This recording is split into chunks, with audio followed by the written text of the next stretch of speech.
மக்களே, திருத்தணி முருகன் கோவிலுக்கு போகலாமா? நானும் என்னோட ரூம்மேட்ஸ் எல்லாருமே சேர்ந்து திருத்தணி முருகன் கோவிலுக்கு பஸ் ஏறி கிளம்பிட்டோங்க. கிளம்பி போயிட்டு இருக்கும்போது விடியகாலம் 3:30க்கெல்லாம் கிளம்பிட்டோம். சரி, ரொம்ப பசிக்குது அப்படின்னு சொல்லிட்டு செங்கல்பட்டில் இறங்கி ஒரு காஃபி குடிக்கலான்னு போனாங்க ஒரு ஹோட்டலுக்கு.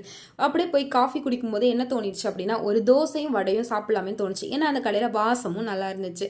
சரின்னு சொல்லிட்டு எல்லாரும் ஆளுக்கு ஒரு தோசையும் வடையும் ஆர்டர் போட்டாங்க. ஆர்டர் போட்டால் தோசையும் வடையும் ரொம்ப முருகலாக வந்துச்சு.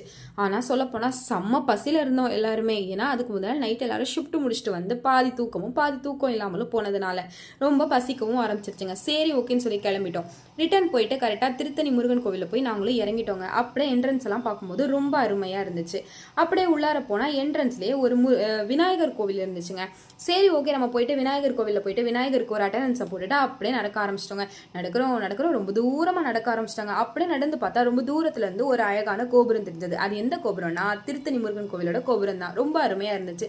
சரின்னு சொல்லிட்டு நானும் என் ஃப்ரெண்டு கையை கொடுத்துக்கிட்டு ஜாலியாக அந்த ரோட்டில் நடக்க ஆரம்பிச்சிட்டோங்க. மறுபடியும் நடக்கிறோம் கொஞ்சம் தூரம் நடக்க ஆரம்பிச்சிட்டோங்க.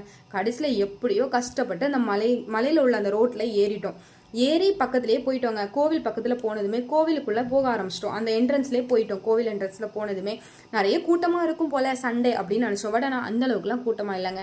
உண்மையாகவே ரொம்ப நல்லா இருந்துச்சு. அதுலேருந்து சைடு வியூஸ் எல்லாமே பார்க்கும்போது அந்த சைடில் இருக்க மலைகள் எல்லாமே பார்க்கும்போது ரொம்ப அருமையாக இருந்துச்சுங்க. சரி, ஓகே அப்படின்னு சொல்லிட்டு மறுபடியும் நமக்கு பசிக்க ஆரம்பிச்சிருச்சுங்க. ரொம்ப தூரம் நடந்து வந்ததுனால சரி, ஓகே, நம்ம தான் கோவிலுக்கு போனாலே புளியோதரைன்னு சொல்லி சுற்றுவோமேன்னு சொல்லிட்டு கோவிலில் போய் புளியோதரையும் வாங்கி சாப்பிட ஆரம்பிச்சிட்டோங்க. உண்மையாகவே ரொம்ப நல்லா இருந்துச்சு கோவில் புளியோதரை. அப்படியே சுற்றி முற்றி பார்க்கும்போது அங்கே ஒரு அழகான கோபுரங்க. அது எந்த கோபுரம்னு பார்த்தீங்கன்னா, ஃபர்ஸ்ட் நம்ம பார்த்தோம்ல ஒரு தூரமாக இருந்து பார்க்குற அந்த கோபுரம் தாங்க. அது செம்மையாக இருந்துச்சு. நான் இந்த மாதிரி கோபுரம்லாம் பக்கத்துலேருந்து பார்த்ததே இல்லை. அதுலேருந்து நிறைய ஃபோட்டோஸ்லாம் எடுத்துகிட்டு அப்படியே அங்கேருந்து கிளம்பிட்டோங்க. அப்படியே வெளியே வந்து பார்த்தா அந்த அச்சு மருதாணின்னு ஒன்று வைப்பாங்க பார்த்தீங்களா, அது இருந்ததுங்க. சரி, ஓகே, எனக்கு வந்து ரொம்ப ஃபேவரட்டான ஒரு அச்சு மருதாணி இது. என்னோட சின்ன வயசில் என்னோட அப்பா வந்து ஒரு கோவில் திருவிழாவுக்கு கூட்டிகிட்டு போவாங்க.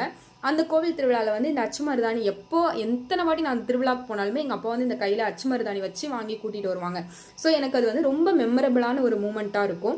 ஸோ அதையும் நானும் என்னோட ஃப்ரெண்ட்ஸ் எல்லாருமே சேர்ந்து கையில் ஸ்டிச் பண்ணி வச்சுட்டு அங்கேருந்து அப்படியே மருதாணியெல்லாம் போட்டுட்டு என்ஜாய் பண்ணிவிட்டு ஹாப்பியாக அந்த மூமெண்ட் எல்லாமே செலிப்ரேட் பண்ணிட்டு வர ஆரம்பிச்சிட்டோங்க. அப்படியே மருதாணியெல்லாம் போட்டுட்டு அப்படியே எல்லாரும் ஜாலியாக அப்படியே ஒவ்வொருத்தராக கையை காட்டிக்கிட்டு ஐயோ செம்ம அலுப்பல் பண்ணிட்டோங்க. அப்படியே மருதாணியெல்லாம் முடிச்சுட்டு அப்படியே பொறுமையாக நடந்து கிளம்ப ஆரம்பிச்சிட்டோங்க.